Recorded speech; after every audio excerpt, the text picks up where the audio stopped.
எங்க இஸ்லாமிய பெருமக்கள் அதிகமா இருக்கிறாங்க. இந்த பகுதியில் இஸ்லாம் பெருமக்கள் அதிகமா இருக்கிறாங்க.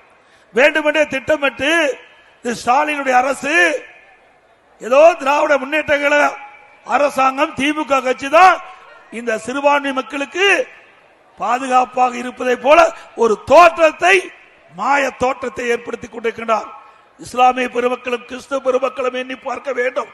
அனைத்து இந்திய அண்ணா திராவிட முன்னேற்ற கழகம் பொன்விழா கண்ட கட்சி.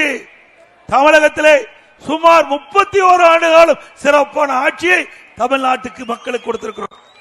31 ஆண்டு கால ஆட்சி பொற்கால ஆட்சி, மக்கள் போட்டுக்கிட்ட ஆட்சி. அப்பொழுது சிறுபான்மை மக்களுக்கு அரணாக பாதுகாத்த அரசாங்கம் அண்ணா திமுக அரசாங்கம். மறுக்க முடியுமா?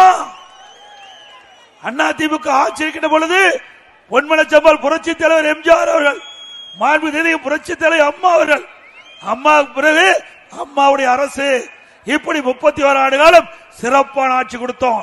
எங்களுடைய அண்ணா திமுக ஆட்சியில மத சண்டை கிடையாது, ஜாதி சண்டை கிடையாது. தமிழ்நாடு அமைதி பூங்காவாக விளங்கியது.